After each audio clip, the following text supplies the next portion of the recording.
Picture yourself standing on a splintered wooden deck in the middle of the Caribbean Sea, 1721. You joined this crew for freedom. No captain barking orders you never voted on. No Navy officer flogging you for a crooked collar. No king telling you what your life is worth. Out here, you believed a man was finally free. Then you broke the code. Maybe you stole a handful of coins from the common chest. Maybe you hesitated in battle. Maybe you simply looked at the wrong man's woman. It doesn't matter which rule you broke, because in the next few minutes, 30 armed men are going to vote on how you die. And on a pirate ship, death was never the worst option on the table. Long before walking the plank became a Hollywood punchline, real pirates were dragging men beneath the hulls of their own ships, leaving them to rot alive on sand, spits the size of a rowboat, and tearing the flesh off their backs with knotted rope until bone showed through. These weren't random acts of cruelty. They were a legal system, brutal, calculated, and enforced by the very men who lived under it. Today, we go down into the darkest chapters of the Golden Age of Piracy, the punishments so horrifying that condemned men would beg their captains for a bullet instead. This is the true story of pirate justice, and by the end of this video, you'll understand why. On some ships, execution was considered the merciful sentence, and these weren't isolated incidents dreamed up by a handful of especially sadistic captains. This was policy written into pirate articles, voted on by entire crews, and enforced with a consistency that would put some modern legal systems to shame. The men who built these punishments were the same men who elected their captains, split treasure equally, and voted on whether to attack the next ship on the horizon. Understanding their punishments means understanding exactly how far a fair society was willing to go to protect itself, even when that meant becoming the very monsters they'd fled to sea to escape. Before we drop anchor in this story, if channels that dig into the real, unfiltered history of piracy are your kind of obsession, hit subscribe and turn on the bell so you don't miss the next voyage into these waters. Now, back into the dark. If there was one word that could silence an entire pirate crew, it was this one: marooning. It sounds almost gentle compared to what's coming later in this video. No blade, no whip, no rope, just an island. But ask any sailor of the Golden Age, and they'd tell you marooning was, in its own way, the cruelest sentence a man could receive, because it didn't kill you. It made you kill yourself, one decision at a time. Here's how it worked. A crew member found guilty of a serious offense: desertion in battle, theft from the common stock, striking an officer, betraying the ship's position to the authorities, would be rowed to the most remote, most useless scrap of land the crew could find. Not the lush tropical islands you're picturing from adventure novels. Historians are clear on this. Pirates deliberately chose desolate sandbars and rock outcrops with no fresh water, no game, and no shelter. A place where nothing could grow and nothing could hide. Before they left you there, the crew handed you a strange kind of mercy kit: a pistol loaded with a single shot, a small bottle of water, sometimes a bit of powder and shot, and occasionally a bottle of rum. At first glance, it looks like an act of decency. It wasn't. That single bullet existed for one reason: so that when the thirst became unbearable, when the sun had cooked your skin raw and your mind had started to unravel, you had a way to end it yourself rather than die slowly of dehydration or madness. Some men lasted only days. The Golden Age is full of quiet, undocumented deaths on nameless islands. Men whose crews sailed away and never looked back, whose names survive only in a single trial transcript or captain's log entry. But one marooning became legendary enough to reshape English literature entirely. In 1704, a Scottish sailor named Alexander Selkirk quarreled with his captain over the seaworthiness of their ship and demanded to be put ashore rather than continue the voyage. He got his wish, dropped on an uninhabited island in the Juan Fernandez chain off the coast of Chile with little more than a musket, some tools, and his clothes. Selkirk spent more than 4 years alone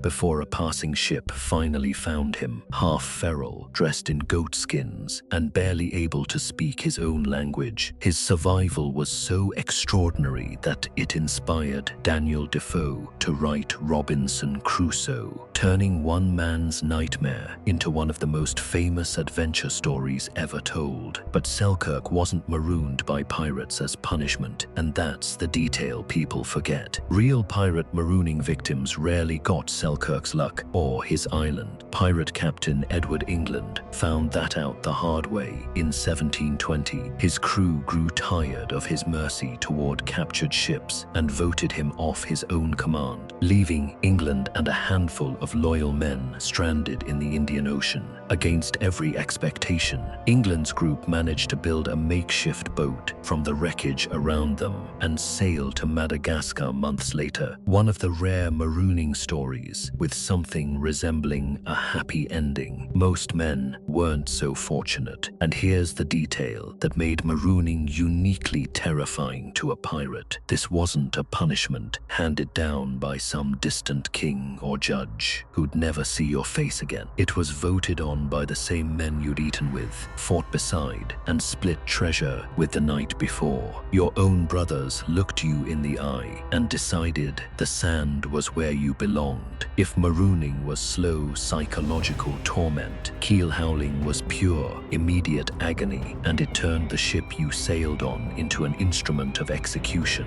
The word comes from the keel, the long wooden spine that runs beneath a ship from bow to stern. To be keel-hauled, a man was bound by rope at the wrists and ankles, then hoisted up to a yardarm on one side of the vessel. From there, he was thrown into the sea and hauled underneath the entire width, or in the most severe versions, the entire length of the hull before being pulled back up on the opposite side. Now picture what the underside of an 18th century sailing ship actually looked like below the waterline. It wasn't smooth. Months or years at sea coated a hull in barnacles, razor-edged shellfish, and rough marine growth, essentially turning the ship's belly into a bed of stone knives. As the victim was dragged beneath it, that jagged surface shredded skin, muscle, and sometimes exposed bone.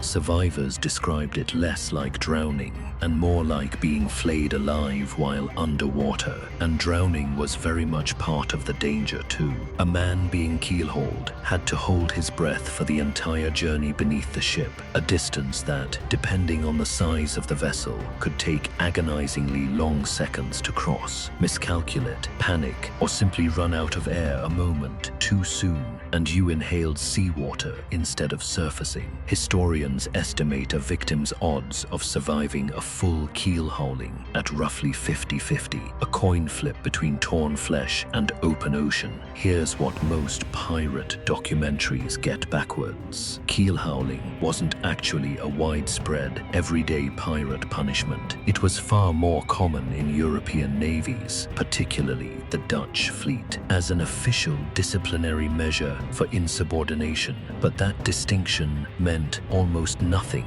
to the men living through the Golden Age. Many pirates had deserted from exactly those naval ships, and they carried the memory, and sometimes the practice, of keel-hauling with them when they turned to piracy. On certain crews, especially those led by captains who had once served under brutal naval discipline, keel-hauling remained a very real threat hanging over every man's head. Even if you survived being pulled back onto the deck, your ordeal wasn't finished. In an era with no understanding of bacteria or antiseptics, the deep lacerations left by barnacle-covered hulls almost guaranteed infection. Salt water stung the wounds raw, but it didn't sterilize them. Men who survived the keel-haul itself often died days later from fever and infected flesh, a slower, quieter death that the punishment had already guaranteed. Not every offense on a pirate ship earned you the water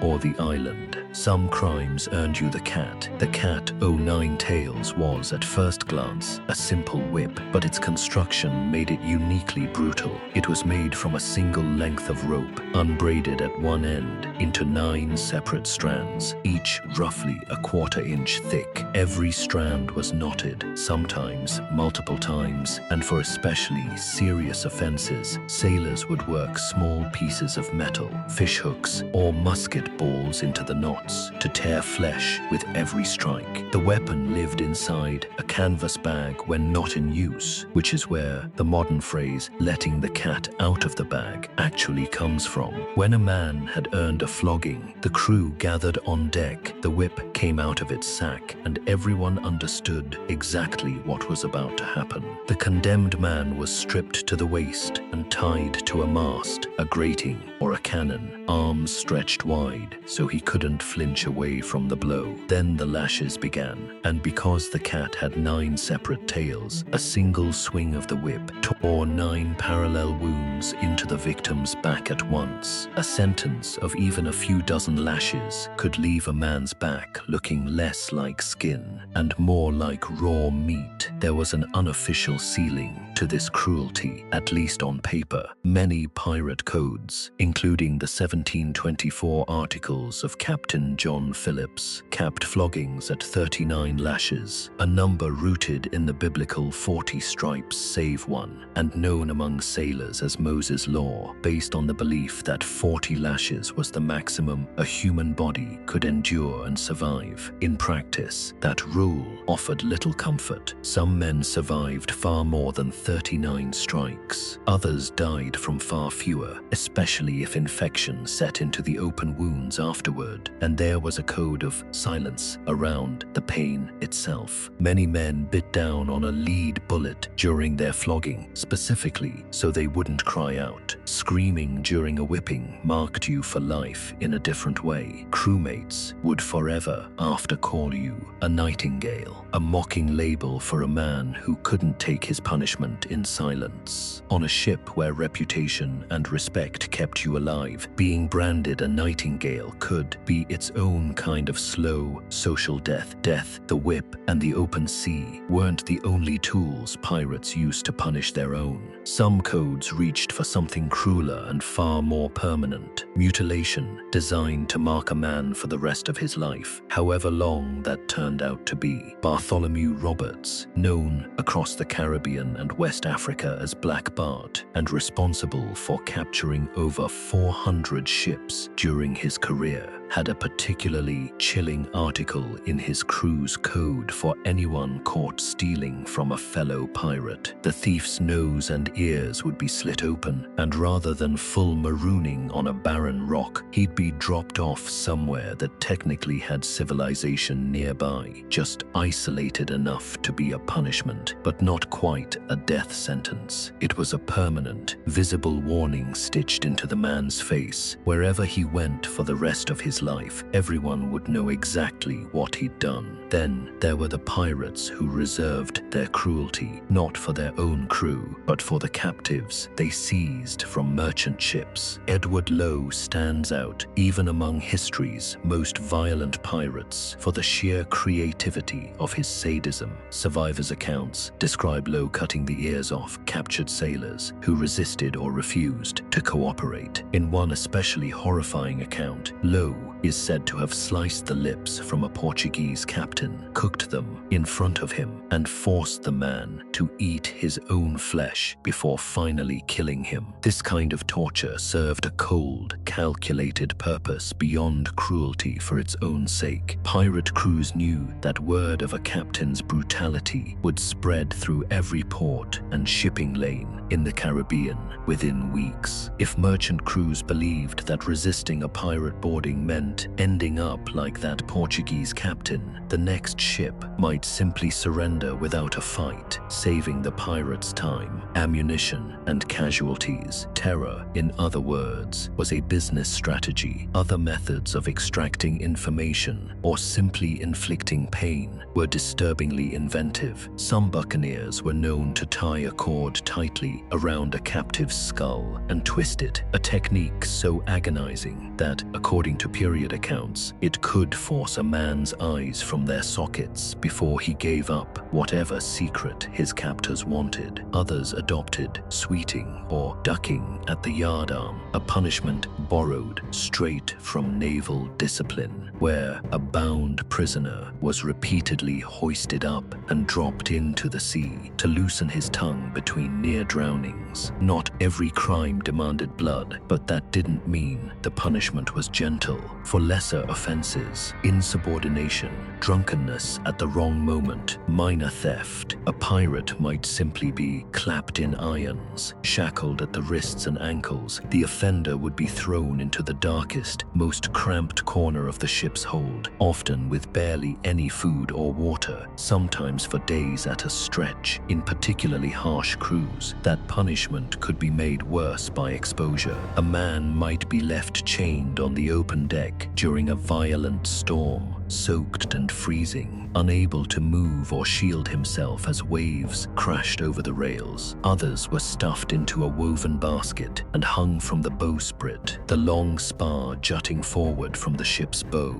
left dangling above the open water for hours, completely at the mercy of the weather and the sea spray below. None of these punishments were designed to kill outright. They were designed to remind you, in the most physically miserable way possible, exactly how small and powerless you were the moment the crew decided you'd stepped out of line. For the worst crimes, murder of a shipmate, mutiny, betraying the crew's location to the authorities, there was only one sentence: death. But even execution, the supposed quick option, was rarely quick at all. Hanging was the most common fate for captured pirates handed over to colonial courts, but it bore almost no resemblance to the swift, merciful, long drop hangings of later centuries, where the fall itself was calculated to snap the neck instantly. In the Golden Age, the rope was deliberately kept short. Instead of a broken neck, the condemned man slowly strangled, sometimes taking up to 45 minutes to die. As his body convulsed and his limbs jerked helplessly in the final minutes, onlookers gave the horrifying spectacle a dark nickname: the Marshal's Dance, or Dancing the Hempen Jig, a grim joke born from a crowd watching a man die by inches in front of them. These hangings weren't quiet, private affairs either. They were public theater, deliberately staged at ports and harbors, where sailors and townspeople could watch and absorb the warning.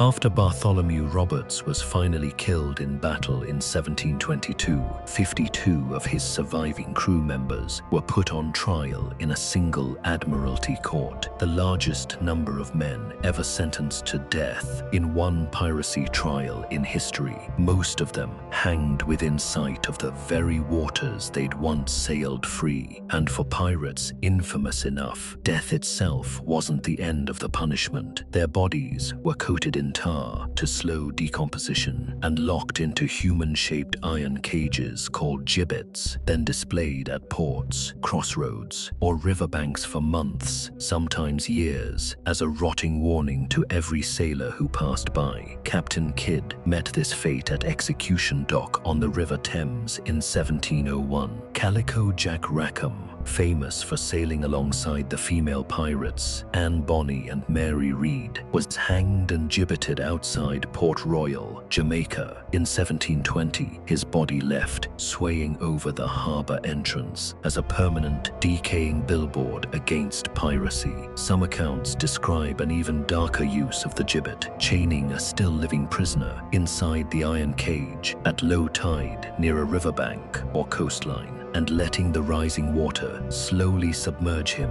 again and again until death finally came on its own schedule, not the executioner's. Think about the psychology of that for a moment. It wasn't enough to kill a pirate. The authorities wanted every sailor in every tavern from Port Royal to London to see exactly what waited for them at the end of that life. A body left rotting in an iron cage over a harbor entrance was a message repeated silently every single day to every crew that sailed past it. Piracy paid well, but the price, if you were caught, was a death that outlasted your own body. Here's the question worth sitting with. Why would men who'd fled the tyranny of navies and merchant ships, men who elected their own captains, voted on their own battles, and split treasure equally among themselves, turn around and build punishments this savage against each other? The uncomfortable answer is that discipline this brutal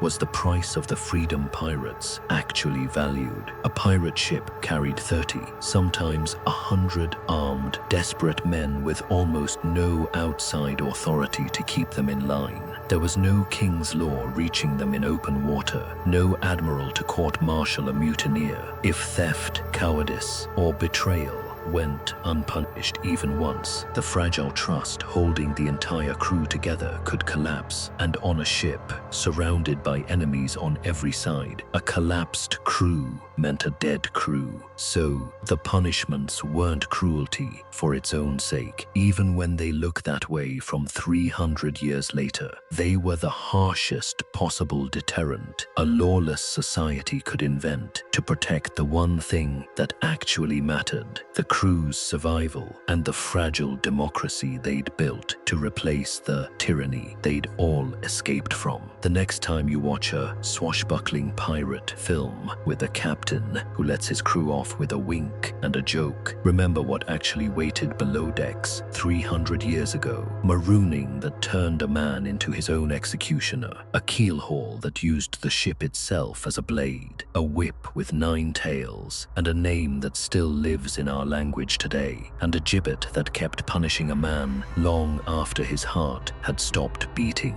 So now it's your turn. Which of these punishments do you think was the most horrifying? Would you rather take your chances on a barren island or face the barnacles beneath the hull? Drop your answer in the comments below. I read every single one. If this journey into the real, blood-soaked history of piracy kept you hooked, make sure you're subscribed and ready for the next voyage into the dark corners of history that Hollywood never shows you. Until next time, fair winds and watch your back.